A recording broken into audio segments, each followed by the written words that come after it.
Hello, meat eaters. This is your favorite doctor of education. This channel is called Take the Meat, Spit Out the Bones. I'll be sharing education research that has tons of meat, but you may find some bones here and there in the research and in the message of the video. So just throw those aside and focus on the meat of the video's message. Okay, so today we will be talking about disproportionality and what that means in special education. So I have a doctorate in actually special education. I've been a special educator for probably around, let's say, 25 years. I've been in the education field for 25 years, been a special educator for many years, probably around 20 years. So I currently teach teachers. I've taught students with disabilities.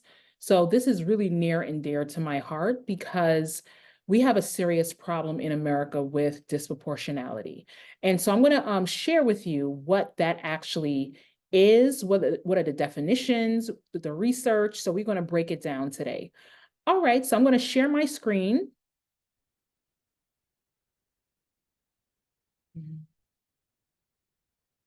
Okay. So let's actually go to the beginning. So this research is from the IDEA, from the US Department of Education. They have to publish an annual report to Congress on the implementation of the Individuals with Disabilities Education Act. And typically they're kind of like a couple of years behind. So we're in the year 2024 now, and sometimes they publish it. So it would be 2023 is the day they published it this year, but the research is from 2 years ago. So they're kind of like 2 to 3 years behind on reporting the research because it's a gargantuan amount of research that they have to do with all the millions of people who are in special education in this country. So this research, again, is from the Department of Education in America. So how many students do we have in special education in America? So from birth to age 2, so yes, you can be in special education from birth, right? So students sometimes present various disabilities, or they don't meet their developmental milestones, or, from birth, you can see they may have a possible disability, which they often get categorized as developmental delay. So they are in special education from birth to age 2. So we have around 400,000 of those students in America, in I think, four aligning regions, DC, I think also Puerto Rico as well. And then from ages 3 to 5, it's around 750,000. So as you can see, the numbers ending up to increase. They end up increasing because students start going to preschool. Some teachers may see daycare workers, or preschool teachers may see that they may have a so-called delay. So they get recommended or referred for special education. And then once they're like all the way into school from age 6 to 21, you can now see it's around 6.6 million from ages 6 to 21. So you can get services up to 21. You could be in school, K-12 school, up to 21, but then also you can get more services after you leave school as well. I think it's called vocation rehab or rehabilitation counseling. All right, so what is disproportionality? So this is the official definition from the National Education Association, published in 2020. It's the over or underrepresentation of a particular or population group in special ed relative to the presence of this group in the overall student population. So say, for instance, if we have, let's talk about criminality. So the mass incarceration problem that we have in America. Say, for instance, if Black people are 20% of the population of America, right? But then they're 60% of the prison population, that's a gross overrepresentation, right? But then say, for instance, Asian population is 10% of the country, but they only make up 1% of the prison population, that's a gross underrepresentation. So you want to get the amount of people, the percentages relative, the amount of people that are represented in a particular, group or a particular phenomenon, whether special education or mass incarceration or whichever category you want to study, you want it to be in some ways relative to the population of the country, right? So we see a gross underrepresentation and overrepresentation of particular people in special education. So this causes a serious problem. So here, this is the percentage of children from, I believe, sorry, let me move this aside, from ages 3 to 5 in early childhood education. So you can see there's 13 disability types, but you can see right here, developmental delay. Typically students, if they don't know what the specific disability is, they oftentimes will give them a developmental delay classification. So that almost makes up a half of the population. Then you'll have speech or language. So oftentimes you'll see a lot of so-called delays, so-called deficiencies in speech or language. And then you definitely see like autism, because autism, a lot of ASD starts presenting itself in this age group. And then you have the other disabilities combined. So now moving towards school age. So once they like deep dive into school, now you see a total, gargantuan number of kids being referred to special education, but then also the categories start changing. So now you see SLD. So typically that encompasses reading, writing, math. So kids who have reading, writing, math difficulties. So we can actually have a separate video on that one, because that's very controversial. Then you have other health impairment, also can encompass children with health impairments, obviously, ADHD, ODD, ADD, etc. Then you have speech and language, ASD, right? ID, intellectual disability, that's another video. ED is another video, right? And other disabilities combined. So we're definitely going to break down different things about special education on this channel. And again, this is based on research. This is actually the numbers and percentages of the students represented in America in special education. So now let's look at the percentages for, so the amount of students from 6 to 12 or 5 to, oh, sorry, not 6 to 12, 5 to 21, the racial ethnic groups by disability category. So say, for instance, American Indian or Alaska Native. So 100% of them who are in SPED, this is their percentages based on a different disability type. So remember I said there's 13 disabilities. So these are the disabilities, right? These are educational disabilities, but also they can definitely, transfer into life apart from schooling, right? So like American Indian, Alaska Native, like I said, 100% of them who are in SPED, typically around 40% are SLD, right? And then you have SLI is around 15%, 16%, and then other health impairment, 13%.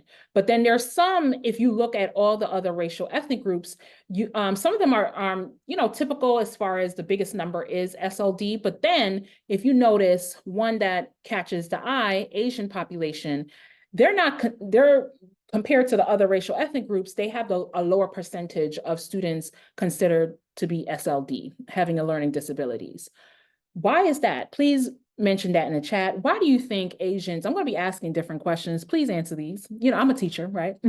So I want to engage my audience. So why do you think Asians are not considered having a learning disability? All right. So, and this is sometimes what I ask my students in the classroom, but if you notice, they have a really great representation of autism or ASD. So let's see how those numbers fare if they're actually overrepresented in some things and underrepresented in others. So definitely look at this data. So like I said, 100% of kids who are in SPED, who are Asian in this country, around 30% of them have ASD, right? And then 23%, 24% will have SLI, SLD be 20%, right? So that's how you read this chart. Now, how do we measure disproportionality, the over and underrepresentation of particular racial ethnic groups in SPED? So there's a formula called the risk ratio. It's a measure of the risk that a student from a specific racial ethnic group will be served in a specific disability category compared to the risk of all the other students being served in that category. So this is how they measure it. They do risk for racial group and disability category over risk of comparison group. So how does this actually read, right? So I'm going to show you some charts in a minute that talk about, they have the numbers with risk ratio. So 1.0. So if you see 1.0, that means that the student from the group are as likely to be served in a category as other students. So like I said, so say for instance, If Black folks are 20% of the population and 20% of the prison population, that's 1.0. They are served in the category as other racial ethnic groups, right? But then if a risk ratio is greater than 1.0, and that indicates the degree to which the students in the racial ethnic group are overrepresented, right? So for instance, Black kids are overrepresented in EBD, right?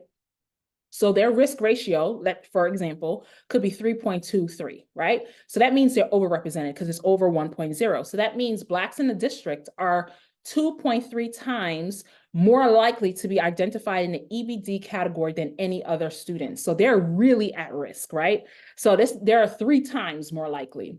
So a risk ratio lower than 1.0 indicates that the degree to which the students from the racial ethnic group are underrepresented. So say, for instance, if you have Hispanic, Latino, Chicano representation in the ID, intellectual disability category, if they're 0.5, that means they're half as likely, or half as less likely to be identified in the ID disability category as any other students. So they're half as less likely, right? They're not as likely, because they'll be as likely as 1.0. If they're 0.5, they're half as less likely, all right? So let's look at numbers of infants and toddlers birth to age 2. So if you notice here, there are some people who are underrepresented, right? So they're under 1.0. That's American Indian or Alaska Native, Asian, and Black or African American. So that's peculiar. So tell me in the comments, why do you think they're underrepresented from birth to age 2? So research says particular things, right? We're going to talk about that in a new video about the underrepresentation, overrepresentation, and what research says about that. But why don't you guess? Why do you think they're underrepresented from birth to age 2? So if you notice, Hispanic or Latino are slightly overrepresented. Native Hawaiian or other Pacific Islander, the most overrepresented, 1 1/3 more likely to be in special education. White is slightly overrepresented, just like Hispanic and Latino, and then 2 or more races are slightly underrepresented. So you're going to see a drastic difference in the age groups. So now from ages 3 to 5, this is what we see. All right, risk ratio 1.2. So now American Indian, Alaska Native are now overrepresented. They're 1 and 2 times more likely to be identified in SPED than their other racial ethnic groups combined, right? So Asian is now underrepresented. Well, rather, they were underrepresented before. Black, still underrepresented. Now Hispanic and Latino become underrepresented where they were overrepresented before. And then Native Hawaiian and other Pacific Islander, still overrepresented. And white, same. Now they're increasing a little bit, so they're still overrepresented, right? So Native Hawaiian decreased a little bit, and then white population increased, and then 2 or more races increased. So why do you think so? From ages 3 to 5, why do you think now you see an overrepresentation of some groups and an underrepresentation? What is explaining these things? So now this is where we get to the nitty-gritty. Okay, so ages 5 to 21. Let's see the numbers, because now, if you notice, remember I told you, it's around 6.6 million children in SPED now from ages 5 to 21. So American Indian, Alaska Native, the most overrepresented in the country, right? Hands down, Indigenous population are overrepresented in SPED. Why do you think so? Please tell me. Now, Asian are half as less likely than other racial ethnic groups to be in special education. Why do you think so? Please, we're going to talk about this in another video, but I want to hear your thoughts. Okay, so Blacks are now overrepresented, definitely 1.3. Hispanics still kind of like 1.1 overrepresented. 1.4, oh my goodness, Native Hawaiian and other Pacific Islanders. So you see the Indigenous populations are overrepresented a lot more than, now you see whites are now underrepresented. So that is interesting. So and 2 or more races is holding steady at a little bit overrepresented. So now this is another data point that is going to shock you, right? This is kind of explains in some ways how we, let's say, frame it, how we think of people who is considered a learned folk, who is not considered a learned folk, who's considered smart, who isn't considered smart, who's considered behaviorally challenged, and who isn't. So let's look at these numbers. So let me just tell you, if you track this over time, you're going to see numbers increase over the years and decrease. So outstandingly, the numbers that give me a shocker and really is a cause for alarm: developmental delay amongst American Indian or Alaska Native. They're almost 3.5 times more likely to be identified with developmental delay than any other racial ethnic group. Let me just say, this is national data. So if you are in a small school district, these numbers may be real different. So say for instance, if you are on a reservation, right? These numbers may not look crazy versus if you are an Indigenous person in a school district where you're not highly represented, but you are grotesquely in special ed, those numbers will be higher. The numbers may be 20 or 10 times more likely. So you have to think about that. So the numbers will vary based on your local data. So please look those up. And why don't you share that in the chat too as well? Tell me your local data.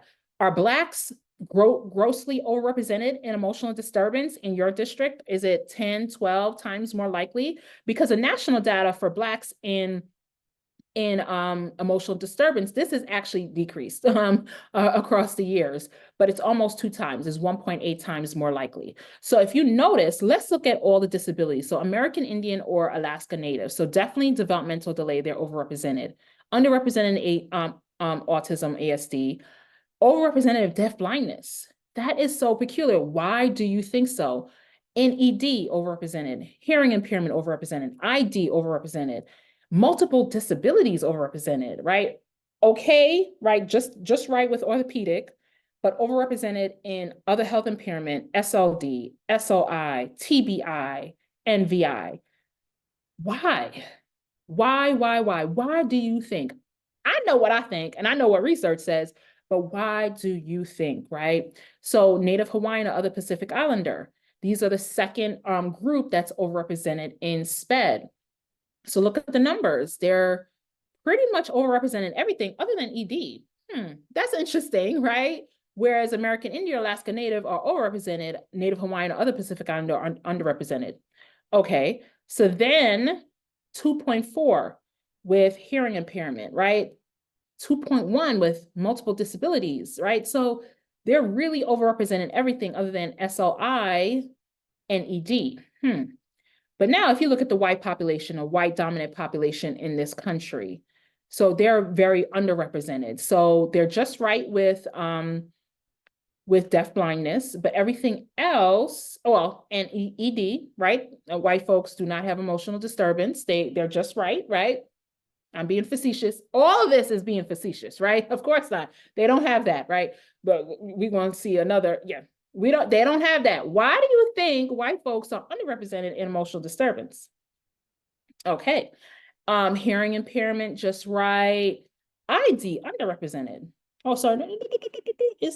Am I lining it out? No, hearing impairment, they're underrepresented. ID, they're underrepresented. So they are almost half as less likely to be identified with an intellectual disability, right? MD, overrepresented. Orthopedic, under. OHI, slightly over. And they're most over traumatic brain injury. So that's interesting. Why do you think so? So their highest overrepresentation is TBI.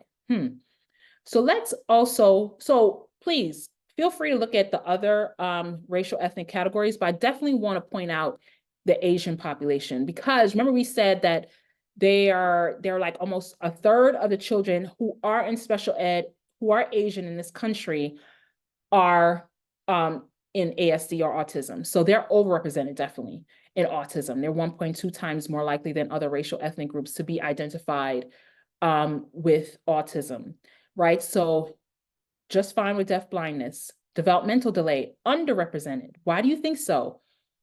Emotional disturbance, they're 4/5 less likely to be identified with emotional disturbance than any other racial ethnic group.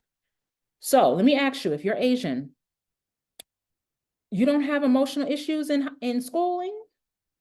Please tell me in the chat. Like, I don't know, maybe Okay, I don't know. So they're underrepresented in ED, right? Hearing impairment just overrepresented. ID, under, right? Half is less likely. MD, underrepresented. Orthopedic, just right. Other health impairment, 2/3 less likely. SLD, 2/3 less likely, right? So they're really underrepresented in many different categories. So we're going to talk more about this in another video because overrepresentation and underrepresentation causes grave issues in all racial ethnic groups, right? So tell me your thoughts. Why do you think some of these groups are over or underrepresented in SPED? And I'll be sharing the research and what the research says in future videos. Thank you so much for watching.